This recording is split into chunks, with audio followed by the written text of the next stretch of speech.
আসসালামু আলাইকুম। হ্যালো শিক্ষার্থীরা, তোমরা সবাই কেমন আছো? এরপর আলোচনা করব ক্লাস 3 ইংলিশ বই পেজ নাম্বার 103। পেজ নাম্বার 103 এর বাকি অংশ। এখানে 2 নাম্বার আছে, দেখো। Write true or false for the sentences below.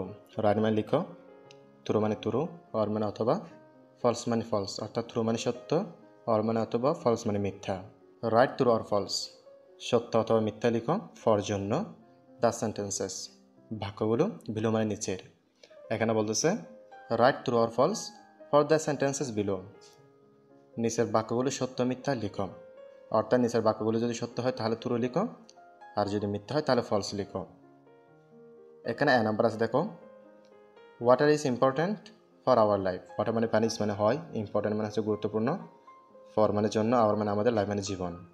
Water is important for our life, পানি আমাদের জীবনের জন্য গুরুত্বপূর্ণ। এটি হচ্ছে ট্রু, আমরা ট্রু লিখব। বি নাম্বার আছে এখানে trees and crops are the sources of water. Trees মানে গাছপালা, অ্যান্ড মানে এবং, ক্রপস মানে ফসল, আর মানে হয়, দ্য সোর্সেস মানে হচ্ছে উৎস, অফ ওয়াটার মানে হচ্ছে পানি। Trees and crops are the sources of water, গাছপালা এবং ফসল পানির উৎস।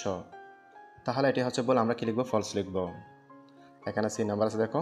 Plants take water from the soil. Plants মানে উদ্ভিদ বা গাছ, টেক মানে গ্রহণ করে, ওয়াটার মানে পানি, ফ্রম মানে থেকে, দ্য সয়েল মানে হচ্ছে মাটি। Plants take water from the soil, উদ্ভিদ মাটি থেকে পানি গ্রহণ করে, অর্থাৎ পানি নেয়। এটি হচ্ছে ট্রু, আমরা ট্রু লিখব। ডি নাম্বার এখানে আছে, দেখো। Pollution increases the water quality. Pollution মানে দূষণ, ইনক্রিয়েসেস বৃদ্ধি করে, দ্য ওয়াটার মানে পানি, কোয়ালিটি মানে হচ্ছে গুণ। Pollution increases the water quality, দূষণ পানির গুণ বৃদ্ধি করে। এটি হচ্ছে ফলস, কারণ দূষণ পানির গুণ বৃদ্ধি করতে পারে না। এই নাম্বার এখানে আছে, দেখো। We should through rubbish at any place.